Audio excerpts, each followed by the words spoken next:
Okay, so we just really got this super cool new electric bike. I want to show you guys what it looks like, kind of what it looked like when we were setting it up, and kind of some of my favorite features about it. Okay, so we are super excited that WINDHORSE ended up sending us this electric bike. It was packaged super nicely. Everything basically came in one piece. You just had to unfold it, put them in the right spots, and then use the clamps over them. So you can just kind of see what it looks like to start unfolding some of these pieces, and then you put the clamps in. You have to put the handlebars in that part right there, and then you can go ahead and unfold it from the half. It's really nice that you can go ahead and fold it up like this because you can go ahead and store it or bring it in a car really easily. There is a seat, and then you just go ahead and screw on the pedals. This is what the little LED screen looks like. You can see it tells you your speed. You can switch between M1, M2, and M3, which is the different speeds. You can get up to like 20 miles per hour is what the top speed kind of goes at. Of course, that's kind of on flat ground because there's not a lot of hills around where I live. This is a little bit of a better view of it when it is all set up. You can see it has a nice little bell right here. You have the brakes on both sides. You have that reflective piece up there at the top.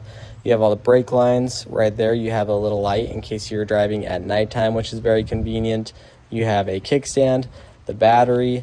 Here is the seat. You can see that there are little keys that you can actually go ahead and lock the device. That is a really nice anti-theft type of thing on there so that people can't turn it on if you don't have that key in there and turned it on. Here's a little bit of a closer look down low. There's the pedals, there's the kickstand like I was showing you, kind of what all the gears look like right there, and then there's the tail light that does turn on when you turn on your brakes.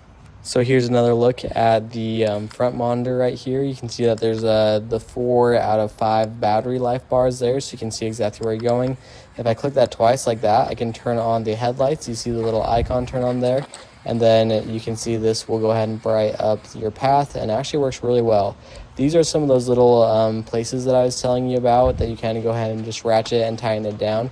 Kind of like the Razor scooters you always had when you were a kid. You just go ahead and tighten them like that, and it makes everything stick together super well. Hit it. My wife loves riding this, so here's her taking off. You can go ahead and power it a couple different ways. You can use the actual handle, or you can start pedaling and it will start picking it up, and it's kind of like a smart controller. The more you pedal, the faster it starts going. And of course you have like the preset modes, which is nice because it won't let you go over a certain speed unless you turn it up to the faster mode. Here's another look of the handlebars. Like I showed you before, there's a bell. You have the left brake, the right brake.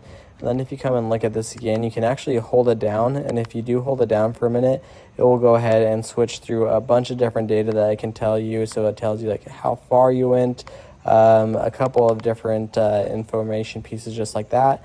And then you see that red button right there. You can turn the bike on and off by using that as long as the key's in and turn to the on position.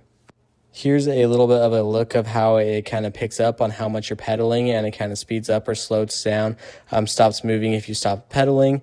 So that's what that looks like if you're not using the throttle. Here's a closer up look of what the key looks like. If you go ahead and switch it to that unlock right there, you can actually go ahead and take out the battery itself, which is really nice. And you can flip this little lever that allows you to move the bike seat up, so you can take that out and charge it a lot easier. Then once you're all done, you can go ahead and slide this back in right here and then push it down. You push it down really tight and it'll click into place. You lock it again and it's all ready to go. I absolutely love that you can fold up this bike. So if you go ahead and undo this clamp right here, you can actually fold your bike in half, which is a really cool feature that I haven't really seen done before. Depending on the size of your car, you can go ahead and just put this straight into your trunk. Sometimes you might need to go ahead and take off the bike seat or the handles, but that is super easy to do as well. Here's a quick look of me taking off the actual handlebar. You can see it's just the one lever, so I can go ahead and place that right on top, and then I can go ahead and make a little bit of extra room. If you do need to put the seat down, you actually don't even have to take it off. You can just go ahead and loosen it up and then shrink it down to the shortest setting. Overall, this bike is awesome and we love it.